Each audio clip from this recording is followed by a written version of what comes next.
Hello everyone, स्वागत है आपका हमारे यूट्यूब चैनल में स्टूडेंट्स। तो आज का जो टॉपिक रहेगा स्टूडेंट्स हमारा वो रहेगा existence and uniqueness theorem for linear homogeneous differential equation के लिए, और साथ में हम करेंगे रोन्सियन और उसकी प्रॉपर्टी। ठीक है जी, तो चलिए शुरू करते हैं एग्जिस्टेंस एंड यूनिकनेस थ्योरम। तो सबसे पहले तो स्टूडेंट्स आपको पता है जो लीनियर होमोजीनियस डिफरेंशियल इक्वेशन होती है एन ऑर्डर की, उसकी जो जनरल फॉर्म हम इस तरह से लिखते हैं।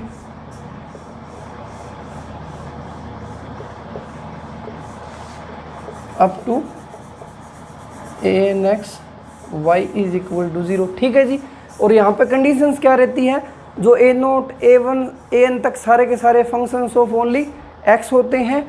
अब मैं आपको कंडीशंस बता रहा हूँ कि फर्स्ट कंडीशन है कि जो आपका a0x है first coefficient higher order derivative के साथ जो होता है वो नॉट इक्वल टू 0 होना चाहिए for all x belongs to domain of the differential equation.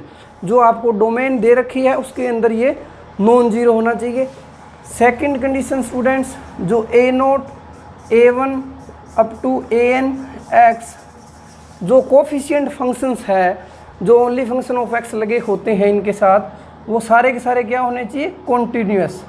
ठीक है जी, all are continuous in D. ठीक है, इस डोमेन के अंदर जो सारे फंक्शंस लगे हुए हैं वो सारे के सारे क्या होने चाहिए, कॉन्टिन्यूअस।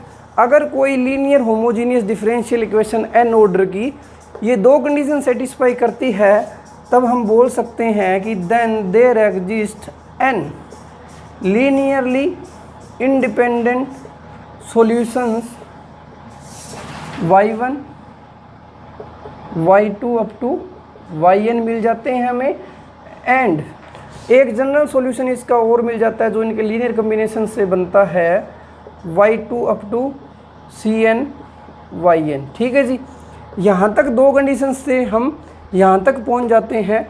इसके साथ एक थर्ड कंडीशन और ऐड कर दी जाती है, जहाँ पे आपको कुछ कंडीशंस इस तरह से हो कि एक पॉइंट पर जो इनिशियल पॉइंट होता है उसके ऊपर वैल्यू दी जाती है y की और उसके डेरिवेटिव्स की। ठीक है, जैसे y a पे b1, y डैश a पे आपको b2 अप टू n-1 तक आपको वैल्यू दे दी जाती है a के ऊपर ही।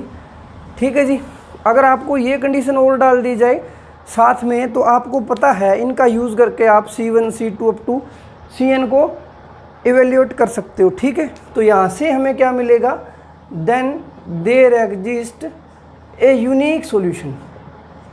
तब स्टूडेंट हमें यूनिक सॉल्यूशन मिल जाता है इस लीनियर होमोजीनियस डिफरेंशियल इक्वेशन का। ठीक है जी, तो ये हमारे पास थी existence and uniqueness theorem for linear and homogeneous differential equation. क्योंकि अगर आपने यहाँ पे नॉन होमोजीनियस बना लिया इसको तो ये सेटिस्फाई नहीं होगी, क्योंकि आपको पता है जो लीनियर कॉम्बिनेशन होता है सॉल्यूशंस का वो जस्ट होमोजीनियस केस के अंदर अगेन एक सॉल्यूशन बनता है, नॉन होमोजीनियस केस के अंदर नहीं बनता। ठीक है जी, तो ये हमने एग्जिस्टेंस एंड यूनिकनेस थ्योरम देखी। तो चलिए हम कुछ और टॉपिक पे चलते हैं। तो नेक्स्ट स्टूडेंट्स हम देखते हैं, जब आपको दो कोई फंक्शंस दिया जाए और आपको पूछा जाए कि ये डिपेंडेंट है या इनडिपेंडेंट, तो आपको सबसे पहले स्टूडेंट्स ध्यान रखना है कि वो आपको डिपेंडेंट या इनडिपेंडेंट किस डोमेन के अंदर पूछ रहा है। तो आपको पहले डोमेन का पता होना चाहिए, फिर ही आप डिपेंडेंस या इंडिपेंडेंस की बात कर सकते हो। जैसे कि स्टूडेंट्स आपको दो फंक्शंस दिए जाएं x और मोड x, और आपको पूछा जाए कि ये लीनियर डिपेंडेंट या इंडिपेंडेंट है ऑन r के अंदर आपको बताना है कि जो x और मोड x है वो डिपेंडेंट होंगे या इंडिपेंडेंट होंगे। तो आपको पता है हम लीनियर डिपेंडेंट या इंडिपेंडेंट चेक करने के लिए स्केलर्स बनाते हैं ax और b mod x is equal to 0। ये लीनियर कॉम्बिनेशन लिखते हैं पहले तो, फिर अगर a और b दोनों 0 मिल जाते हैं तो हम बोल देते हैं कि ये क्या हो जाएंगे, लीनियर इंडिपेंडेंट हो जाते हैं। अगर a और b इनमें से एक भी नॉन जीरो आ गया तो वहाँ से हम बोल देते हैं कि वो क्या है, लीनियरली डिपेंडेंट। ठीक है जी, अब यहाँ से आप देखोगे कि r के ऊपर बात हो रही है तो ये रहेगा ax minus b x is equal to 0 if x less than 0 हो, और यही चीज़ ax प्लस बी एक्स हो जाएगी अगर आपको x ग्रेटर देन 0 हो, ठीक है जी, इक्वल टू 0 हो, ठीक है।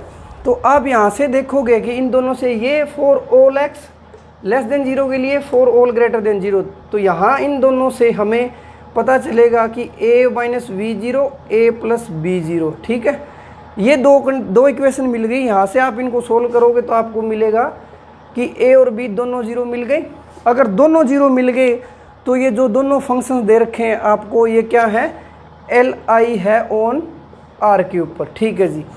अब यही दो फंक्शंस दे के आपको पूछा जाए कि x और मोड x बताओ ऑन 0 टू इन्फिनिटी के ऊपर। अब डोमेन चेंज कर दी, पहले आपको r दे रखी थी, अब ये 0 टू इन्फिनिटी दे रखी है, ठीक है जी। फिर वही हम कंडीशंस करेंगे, ax plus b mod x is equal to 0 रखेंगे और ये रहेगा फॉर ऑल। अब इस चीज़ को अगर 0 टू इन्फिनिटी के अंदर अप्लाई किया जाए तो ये ax plus bx is equal to 0 for all x belongs to 0 to infinity. यहाँ से a plus b is equal to 0 आ गया, यहाँ से b minus a is equal to minus a के बराबर आ गया b, ठीक है। तो यहाँ से आपको b और a नॉन जीरो मिल गई, ठीक है। अगर b और a नॉन जीरो मिल गए तो यहाँ से आप स्टूडेंट देख सकते हो कि इस डोमेन के अंदर ये क्या हो गए, LD हो जाएंगे, ठीक है। LD on 0 to infinity but LI on R। इसलिए मैं बोल रहा था कि जब आपको दो फंक्शंस के बारे में पूछा जाए कि वो डिपेंडेंट है या इंडिपेंडेंट है, तो आपको क्या चेक करना है, पहले उसकी डोमेन, ठीक है। जैसे डोमेन चेंज होती है उनका बिहेवियर भी चेंज हो जाता है, ठीक है। तो ये था कुछ कैसे हम फंक्शंस को लीनियर डिपेंडेंस या इंडिपेंडेंट के बारे में चेक करते हैं। तो जी नेक्स्ट टॉपिक हमारा है जी रोंस्कियन। अब हम चलते हैं रोंस्कियन की तरफ।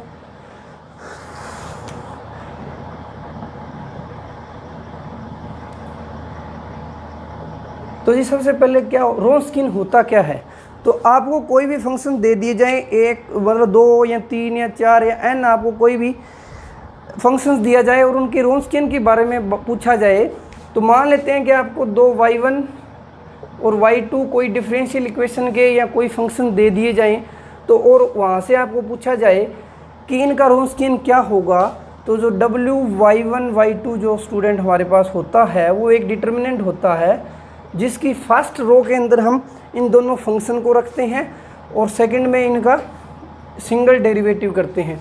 ये जो इंटीग्रेशन होता है स्टूडेंट्स, वो क्या होता है, रोंस्कियन ऑफ टू फंक्शंस, ठीक है। इसी तरह अगर आपको फंक्शंस ज़्यादा दिए जाएंगे, n फंक्शन दिए जाएंगे, तो ये जो डिटर्मिनेंट होगा वो n क्रॉस n का हो जाएगा, ठीक है। यहाँ पे ये 2 फंक्शंस थे तो ये डिटर्मिनेंट जो आ रहा था वो 2 क्रॉस 2 का आ रहा था, और n दिए जाएंगे तो वो डिटर्मिनेंट किसका बन जाएगा, n क्रॉस n का।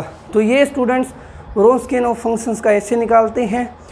अब हम देखते हैं कि क्या रोंस्कियन का पता करके हम जो फंक्शंस होते हैं उनकी डिपेंडेंस या इंडिपेंडेंस के बारे में कुछ कमेंट कर सकते हैं। तो जी रोंस्कियन से सीधा अगर आप बता सकते हो तो वो एक चीज़ है कि w आपको अगर दो फंक्शंस का नॉन ज़ीरो आ गया, कि आपको y1 और y2 दो सॉल्यूशन दे दिए जाएं कोई एक डिफरेंशियल इक्वेशन का, और आपसे पूछा जाए कि लीनियर डिपेंडेंट है इंडिपेंडेंट, तो आप पहले रोंस्कियन निकाल लीजिए। वहाँ से अगर आपको नॉन ज़ीरो मिलता है तो आप ये बोल सकते हो कि जो y1 एंड y2 है वो क्या हो जाएंगे, Li, ठीक है।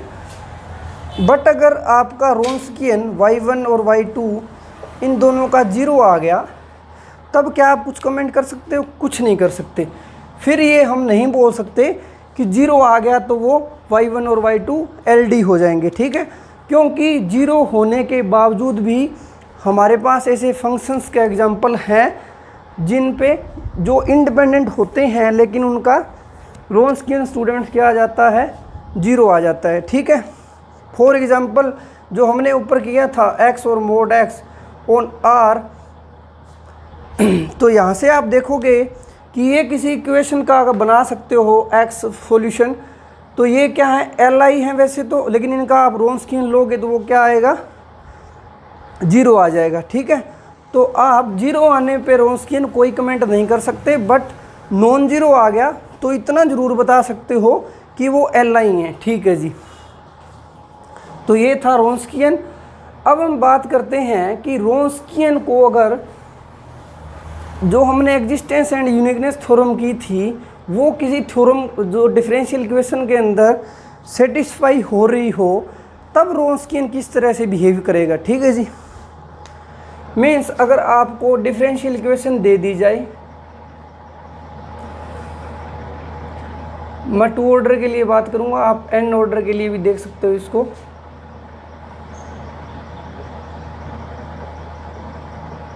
ये आपको कोई second order differential equation linear homogeneous दे रखी है और आपको बता रखा है कि जो पी नोट एक्स है वो नॉट इक्वल टू 0 है और जो P1x P2x और साथ में जो P नोट एक्स ये सारे के सारे क्या हैं, कॉन्टीन्यूअस है। ठीक है जी, all are continuous on D। ठीक है, डोमेन के अंदर ये क्या है, सारे के सारे कॉन्टीन्यूअस हैं और ये नॉन जीरो है for all x belongs to domain. अगर ये सेटिस्फाई हो गई तो आपको पता है एग्जिस्टेंस एंड यूनिकनेस थ्योरम से आप देख पाओगे कि इसके पास 2 लीनियरली इंडिपेंडेंट क्या मिलेंगे, सॉल्यूशन मिलेंगे, y1 और y2।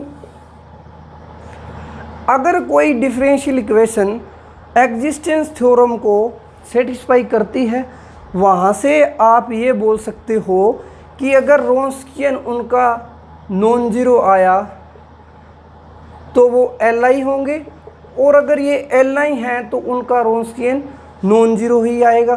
ठीक है जी, एक ये कंडीशन।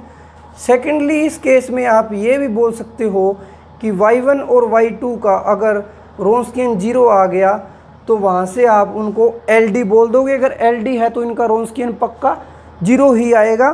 तो ये स्टूडेंट आप रोंस्कियन की प्रॉपर्टी जस्ट वहीं कर सकते हो जब दो सॉल्यूशन जो हैं वो उस डिफरेंशियल इक्वेशन के हैं जहाँ पे एग्जिस्टेंस थ्योरम सेटिस्फाई हो रही हो। अगर हमें डिफरेंशियल इक्वेशन के बारे में कुछ पता नहीं है तो जस्ट हम यही बता सकते हैं कि रोंस्कियन नॉन जीरो आए तो Li होगा और बाकी कुछ नहीं बता सकते। लेकिन अगर एग्जिस्टेंस थ्योरम लग रही है फिर ये चीज़ इफ़ एंड ओनली इफ़ के अंदर चली जाती है। ठीक है जी, तो चलिए थोड़ा और रोंस्कियन को बढ़ाते हैं आगे। अब स्टूडेंट्स आपको एक डिफरेंशियल इक्वेशन दी जाए P naught x y double dash plus P1x y dash plus P2x y is equal to 0 और वो कंडीशन यहाँ पे सेटिस्फाई हो रही है और आपको पता है अगर सेटिस्फाई होगी तो यहाँ से देयर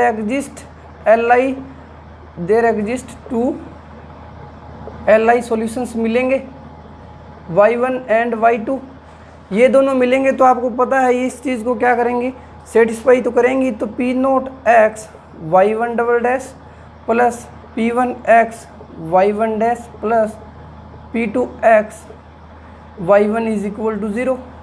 इसी तरह आप सेकंड के लिए करोगे तो y2 double dash plus P1x y2 dash plus P2x ये आ जाएगी थी y2। ये दो आपको इक्वेशंस मिल गई। ठीक है, अगर मैं इसको y1 से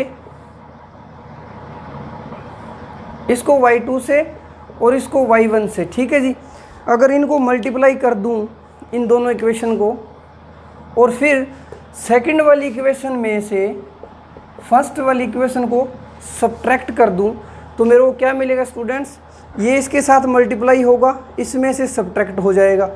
मीन्स आपको जो मिलने वाला है वो क्या मिलेगा, P नोट एक्स कॉमन आएगा, अंदर क्या रहेगा y1 y2 double dash minus यहाँ से मिलेगा P नोट एक्स बाहर आ गया, y2 y1 डबल डैश ये मिल जाएगा, यहाँ से प्लस P1x बाहर कॉमन आ जाएगा और अंदर इसके साथ ये y1 मल्टीप्लाई होगा तो ये y1 y2 डैश माइनस में y2 y1 डैश y2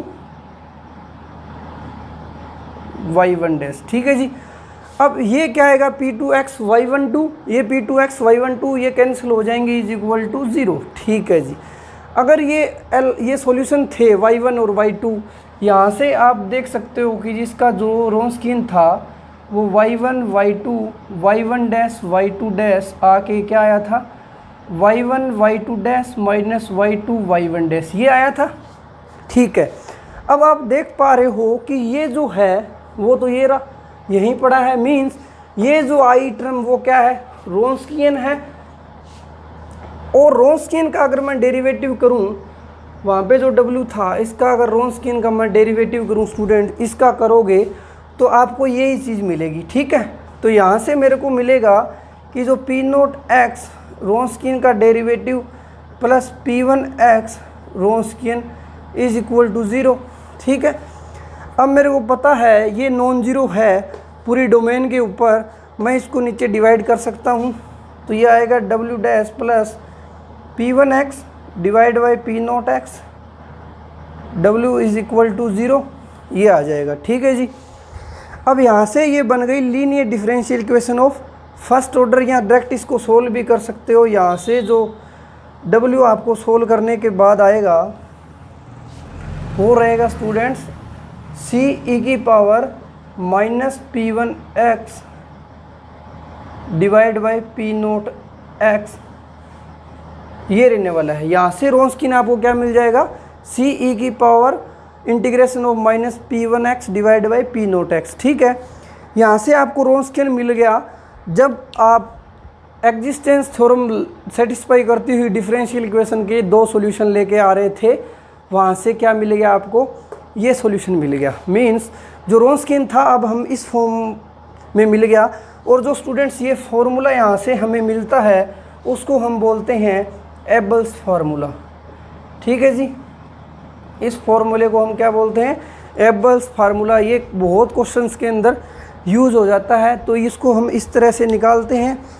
अब इस बेस पे हम आगे जाके इसकी प्रॉपर्टीज़ डिस्कस करते हैं। तो चलिए प्रॉपर्टीज़। तो स्टूडेंट्स हमने W इज इक्वल टू जो रोंस्कियन निकाला था वो C e की power minus P1 by P0 dx ये निकाला था। ठीक है, अब हम यहाँ से इस रोंस्कियन की कुछ प्रॉपर्टीज़ लिख सकते हैं। तो पहली प्रॉपर्टी ये है स्टूडेंट्स, जो रोंस्कियन है वो डिपेंड करेगा C के ऊपर। क्यों?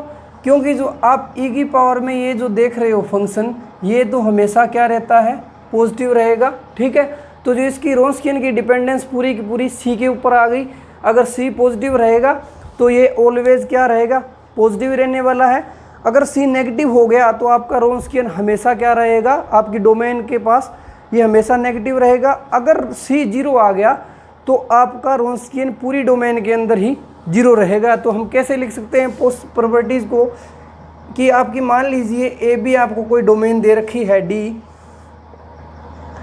और if there exist x belongs to D such that, उसके ऊपर x नोट ले लीजिए डोमेन के अंदर, कि उसके ऊपर आपका रोंस्कियन 0 हो गया, तो यहाँ से आपको मिलेगा कि आपका रोंस्कियन हमेशा ही for all x belongs to domain के ऊपर 0 हो जाएगा। अगर एक पॉइंट के ऊपर 0 हो गया तो वो 0 ही हो जाएगा। ठीक है, सेकंड कमेंट, अगर D आपकी डोमेन है, if there exist x not belongs to D such that आपका रोंस्कियन इस पॉइंट के ऊपर नॉन जीरो हो गया, तो वहाँ से आप बोलोगे क्या कि ये सारा रोंस्कियन ही हमारा for all x belongs to D के लिए क्या होने वाला है, नॉन जीरो होने वाला है। ठीक है, और ये हमेशा हमें याद रखना है कि ये हम कहाँ पे कर रहे हैं, कौन सी डिफरेंशियल इक्वेशन के लिए कर रहे हैं, जो एग्जिस्टेंस थ्योरम सेटिस्फाई कर रही थी। Third, if there exist x not belongs to D such that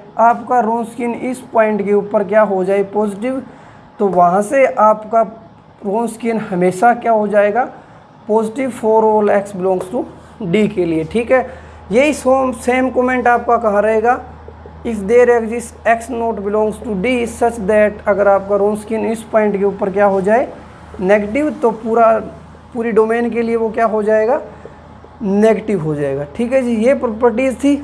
एक बात और नोट कर सकते हो आप यहाँ से कि ये जो फंक्शन है, जो रोंस्कियन है x का फंक्शन, ये क्या है, कॉन्टीन्यूस है। ठीक है, देख पा रहे हो कॉन्टीन्यूस है ये, क्योंकि e की पावर x या e की पावर माइनस x वो क्या होता है, कॉन्टीन्यूस होता है। मीन्स जो रोंस्कियन रहेगा, रोंस्कियन इज कॉन्टीन्यूस। अब इसको आप डिफ्रेंशिएट भी कर सकते हो, और डिफ्रेंशिएट एग्जिस्ट भी करेगा। डिफ्रेंशिएट करने के बाद तो यहाँ से आप बोल सकते हो कि जो रोंस्कियन होता है वो क्या है, differentiable. रोंस्कियन is differentiable.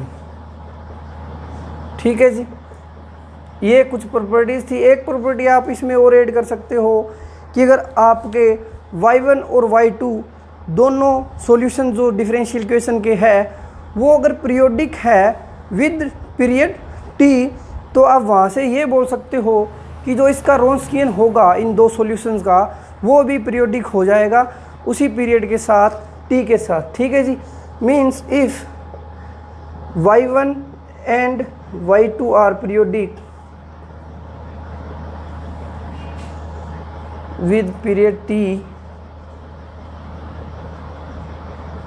then Wronskian is also periodic।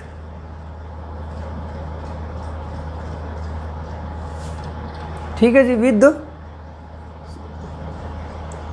same period t। ठीक है जी, तो यहाँ से आप ये कमेंट कर सकते हो रॉन्स्कियन के ऊपर। तो नेक्स्ट स्टूडेंट, जब हमें कोई सेकंड ऑर्डर डिफरेंशियल इक्वेशन दी मिले और साथ में क्या बोला जाए कि जी ये डिफरेंशियल इक्वेशन है वो एग्जिस्टेंस थ्योरम सेटिस्फाई कर रही है। ठीक है, मीन्स जो यहाँ पे P0x है वो जीरो नहीं होना चाहिए डोमेन के ऊपर। और सेकंड इसके लिए क्या कंडीशन होती है कि जो सारे P0, P1 and P2 all are continuous. ठीक है जी, कॉन्टिन्यूअस इन D। ठीक है, तो ये दो कंडीशन सेटिस्फाई करती हुई आपको सेकंड ऑर्डर डिफरेंशियल इक्वेशन दी जाए तो आपको पता है इसके पास दो लीनियरली इंडिपेंडेंट सॉल्यूशंस मिलेंगे। तो मान लेते हैं कि let y1 and y2 be 2 Li solution of above equation. ठीक है जी, अबोव इक्वेशन जो हमने ली है डिफरेंशियल इक्वेशन जो एग्जिस्टेंस थ्योरम सेटिस्फाई करती है उसके हमने दो लीनियर इंडिपेंडेंट सॉल्यूशन ले लिए। अब y1 और y2 की जो ये सॉल्यूशन है इनकी प्रॉपर्टी के बारे में डिस्कस करेंगे, जहाँ से आपसे कई बार डायरेक्ट क्वेश्चन पूछ लिया जाता है। ठीक है, तो जी इनके अंदर जो फर्स्ट प्रॉपर्टी होती है स्टूडेंट्स वो ये रहती है कि y1 और y2 के पास कोई भी कॉमन जीरो नहीं हो सकता। मीन्स कोई भी एक पॉइंट पर साइमल्टेनियसली ये दोनों जीरो नहीं हो सकते। Means y1 and y2 can not have a common zero. पहली प्रॉपर्टी ये हो गई। ठीक है जी, इनका हम प्रूफ भी देख लेंगे थोड़ा। Second y1, both y1 and y2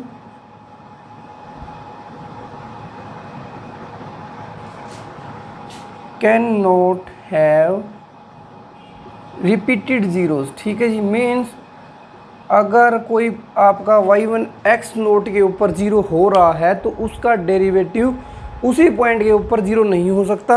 repeated zero नहीं रख सकते दोनों। ठीक है, इन दोनों में से कोई भी नहीं रख सकता repeated zeros. Third result students होता है हमारे पास y1 and y2 can not have extreme at same point. Same point के ऊपर ये एक्सट्रीम एग्जिस्ट नहीं कर सकता।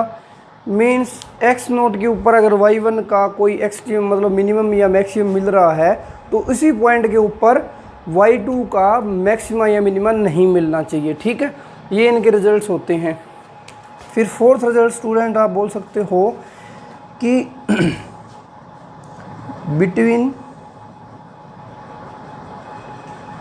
To conjugative zeros of y1 there exist exactly one zero of y2। या आप ये उल्टा भी देख सकते हो, अगर आप वहाँ y2 कर दोगे तो y2 के दो जीरोज़ के बीच में y1 के नहीं आएंगे, y1 का एक मिलेगा और y1 के दो कंजुगेटिव जीरो देखोगे तो उनके बीच में एट मोस्ट और एट लिस्ट मीन्स एग्जैक्टली एक जीरो ही मिलेगा। ठीक है, ये रिजल्ट हो गया। फिफ्थ है कि अगर इनमें से एक के पास भी इनफाइनाइटली मैनी जीरोज आ गए, मतलब कि ऑसिलेटरी बन गया एक बार, तो जो सेकंड सॉल्यूशन है उसके पास भी इनफाइनाइटली मैनी जीरोज आ जाएंगे बाय दिस रिजल्ट। तो हम ये बोल सकते हैं कि इफ़ y1 इज़ ऑसिलेटरी, अगर y1 ऑसिलेटरी हो गया then y2 is also oscillatory. ठीक है, मतलब कि अगर y1 के पास इनफाइनाइटली मैनी जीरोज हो गए तो y2 के पास भी इनफाइनाइटली मैनी जीरोज मिल जाएंगे। ठीक है, अब इनका जल्दी से देख लेते हैं कि ऐसा क्यों नहीं होता। तो हमें पता है हमने Li सॉल्यूशन ले रखे हैं दोनों, तो यहाँ से जो रोन्स्कीन है y1 और y2 का वो होता है स्टूडेंट डिटर्मिनेंट। ठीक है, ये होता है। अगर हमने Li लिए हैं तो वो नॉन जीरो ले रखा है हमने पहले ही, लेकिन अगर मैंने मान लो कि x नोट के ऊपर दोनों जीरो हो रहे हैं तो वहाँ पे आप देखोगे कि जो x नोट के ऊपर जो रोन्स्कीन मिलेगा आपका वो y1 x note, y2 x note, y1 dash x note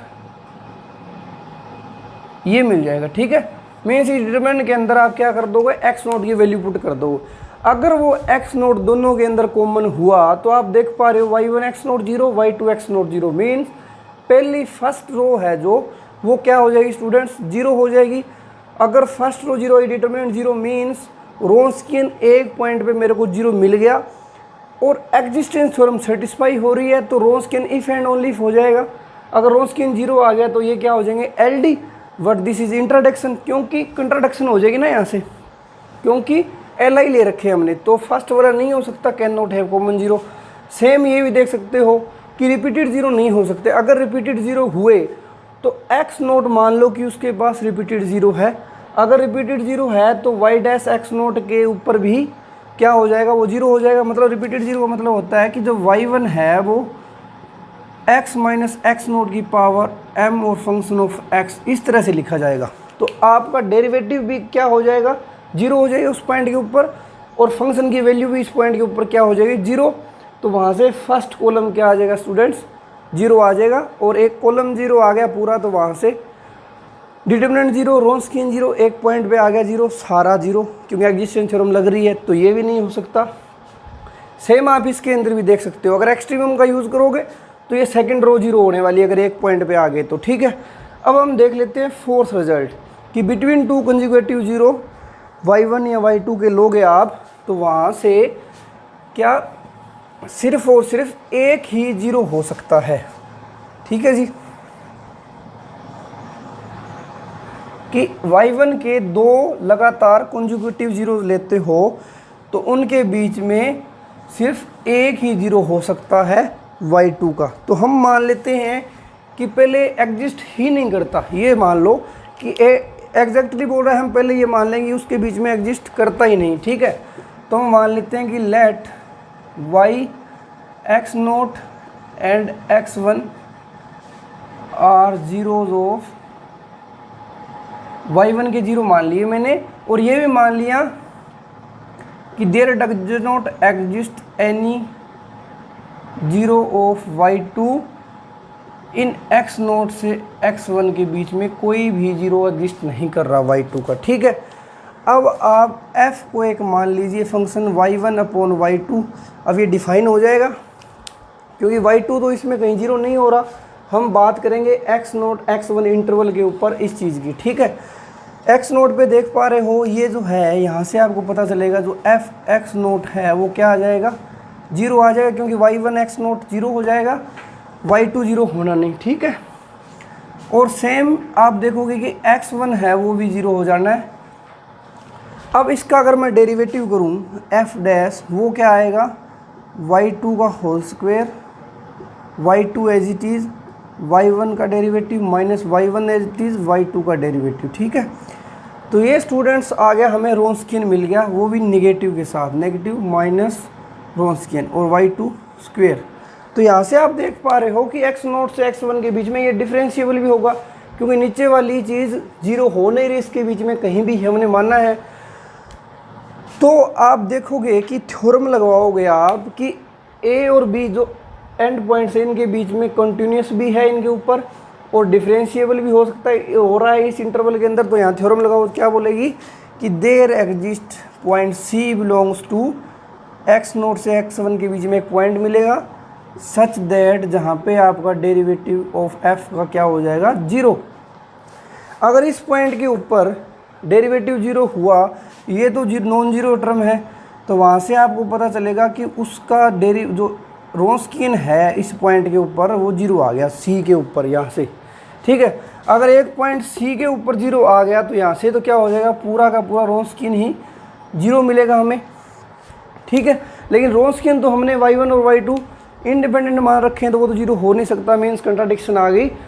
तो हम ऐसा तो केस हो नहीं सकता कि x0 और x1 के बीच में y2 का एक भी 0 ना मिले, तो मतलब एटलीस्ट 1 की हमें गारंटी मिल गई, ठीक है।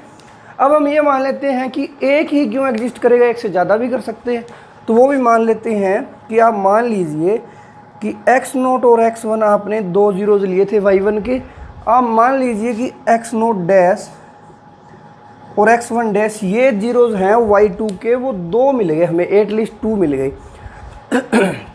तो आप देखोगे कि ये y2 के लिए भी वही सेम रिजल्ट होगा ना, क्योंकि y2 के लिए भी एक कम से कम अभी प्रूफ करके हटे हैं कि 2 कंजुगेटिव जीरोज़ के बीच में तो एक y1 का तो आएगा ही आएगा, x2 मान लो, बाय रिजल्ट ये हमने अभी प्रूफ किया है। तो आप देखो कि x1 और x0 और x1 तो कंजुगेटिव थे, ये x2 बीच में कहाँ से आ गया x2, तो मतलब कि ये भी कंट्राडिक्शन आ गई। अब इसका मतलब ये है कि कम से कम एक और ज़्यादा से ज़्यादा एक, मतलब एग्जैक्टली एक ही पॉइंट मिलेगा 2 कंजुगेटिव जीरोज़ के बीच में, ठीक है। एक ही जीरो मिलेगा y2 का y1 के 2 कंजुगेटिव जीरोज़ के बीच में, ठीक है जी। तो ये कुछ रिजल्ट थे हमारे जो क्वेश्चंस के अंदर यूज़ होते हैं। फिर नेक्स्ट एक प्रॉपर्टी और होती है स्टूडेंट कि आपको जो इक्वेशन लिखी थी अभी मैंने, P0x y double dash P1x y dash plus P2x y is equal to 0, और एग्जिस्टेंस थ्योरम यहाँ पे अप्लाई हो रही है, सेटिस्फाई हो रही है, ठीक है। तो अब अगर आपको ये टर्म मिस मिले कहीं, मतलब एब्सेंट हो वहाँ पे, जस्ट आपको यही दिया मिले ये चीज़,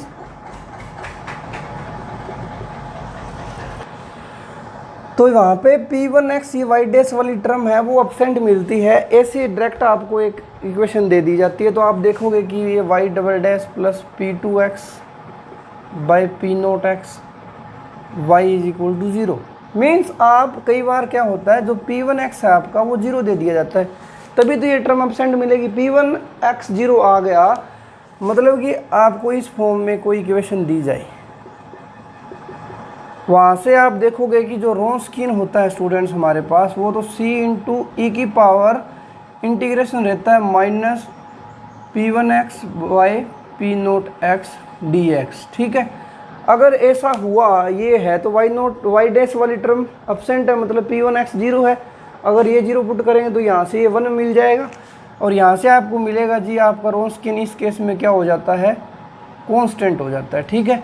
यहीं से आप क्या बोल दोगे कि for all x belongs to domain, और इसका डेरिवेटिव 0 हो जाएगा for all x belongs to domain, ठीक है। ये 2 रिजल्ट आपको यहाँ से मिल जाएंगे। अब हम इस फॉर्म के लिए 2 रिजल्ट और कर लेते हैं जो आपकी हेल्प करेंगे कोई भी क्वेश्चन को विदाउट सोल्व किए, ठीक है।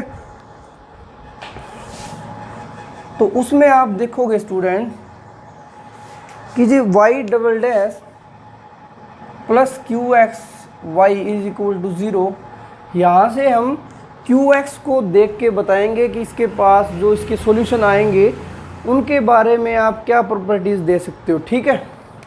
तो फर्स्ट केस हम करते हैं कि QX अगर आपका निगेटिव हो जाए, ठीक है, और एक केस हम डिस्कस करेंगे जब आपका QX पॉजिटिव हो जाए, ये for all x belongs to domain की बात करेंगे यहाँ पे भी, ठीक है।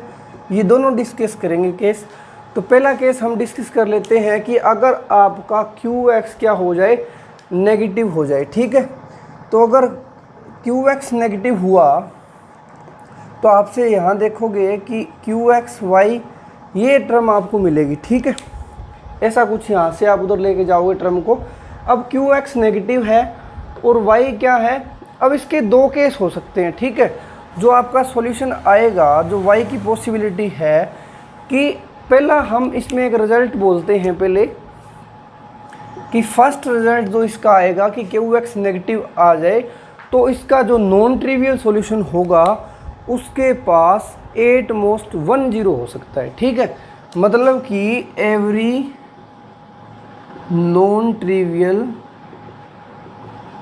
सॉल्यूशन हैज़ एट मोस्ट 10, ठीक है जी। ये पहला रिजल्ट हमने लिख दिया। अब इसको थोड़ा देख लेते हैं कि ऐसा क्यों होता है। तो ये पहले मैंने लिख दिया, ठीक है। अब नॉन ट्रिवियल सॉल्यूशन है, एट मोस्ट 10 है, तो हम पहले ही मान लेते हैं कि एट मोस्ट 1 क्यों, हम तो 2 ले लेते हैं कि 2 अल्फ़ा और बीटा, इसके 2 ज़ीरोज़ मान लो आप, जो इसका सॉल्यूशन आएगा इस केस में जहाँ पे QX नेगेटिव है। अब आप देखोगे कि जो y यहाँ तो ऊपर की तरफ जाएगा, पॉजिटिव होगा तो अगर केस में, या फिर अगर y नेगेटिव की तरफ चला तो इस तरफ जाएगा।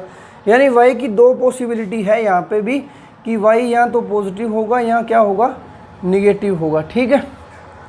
हम फर्स्ट केस कर लेते हैं कि अगर मान लीजिए कि y क्या है, पॉजिटिव है। अगर y पॉजिटिव है और आपने 2 ज़ीरोज़ माने हैं इसको, तो आपको पता है, और y क्या है, डिफरेंशियल इक्वेशन का सॉल्यूशन है, तो वो कॉन्टिन्यूस भी होगा। तो इस तरह से वो ऊपर जा करके पॉजिटिव में चला, लेकिन उसको नीचे तो आना पड़ेगा क्योंकि बीटा हमने क्या ले रखा है, इसका 1 0 ले रखा है, तो यहाँ पे आके तो वो 0 होगा। अगर ऐसा हुआ तो आप देखोगे आपने क्या लिया, y पॉजिटिव वाला केस डिस्कस कर रहे हैं हम।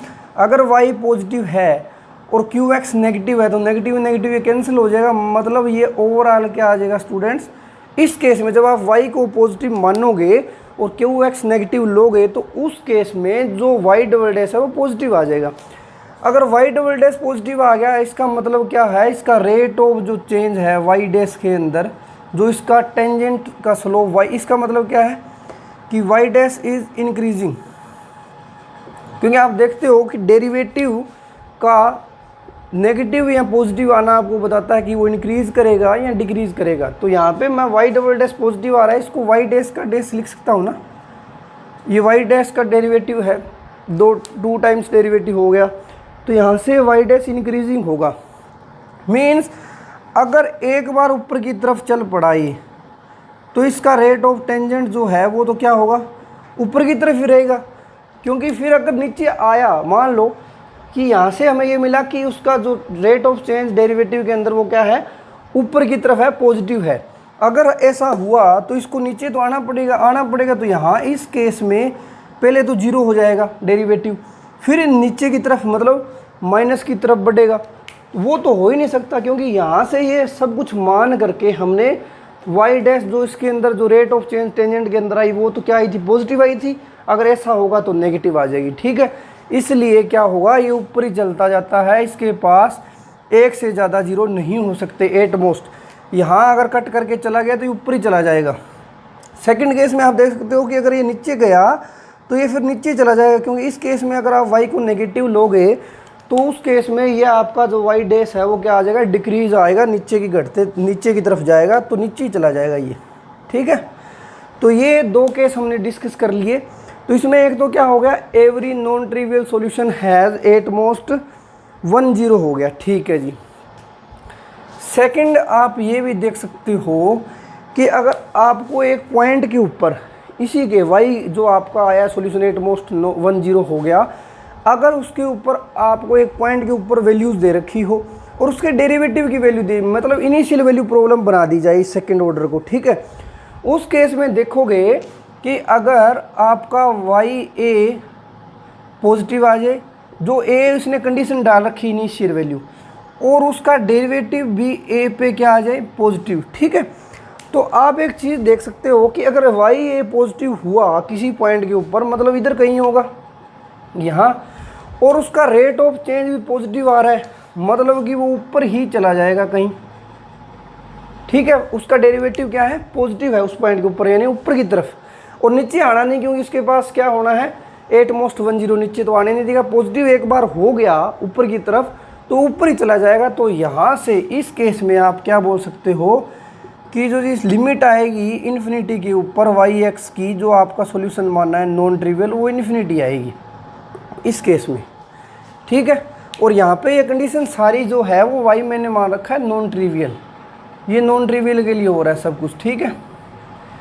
और एक चीज़ और भी देख सकते हो आप यहीं पे कि चलो ठीक है, ये तो पॉजिटिव मानना था, ए पे पॉजिटिव वैल्यू आई थी, अगर नेगेटिव में आ गया और उसका स्लोप भी घटता जा रहा है तो वो क्या जाएगा, नीचे की तरफ चल पड़ेगा। फिर वो अगर वो नीचे की तरफ जाएगा मीन्स अगर आपको एक पॉइंट के ऊपर वैल्यू भी नेगेटिव दे दी उसकी और उसके डेरिवेटिव की वैल्यू भी क्या आ रही है, नेगेटिव, दोनों नीचे की तरफ, पहले वैल्यू नेगेटिव थी फिर उसका रेट ऑफ चेंज भी नीचे की तरफ जाने लग गया। तो यहाँ से आप ये भी बोल सकते हो कि इस केस में इन्फिनिटी के ऊपर वैल्यू क्या आ जाएगी स्टूडेंट्स, आपकी माइनस इन्फिनिटी की तरफ जाएगा फिर ये, ठीक है।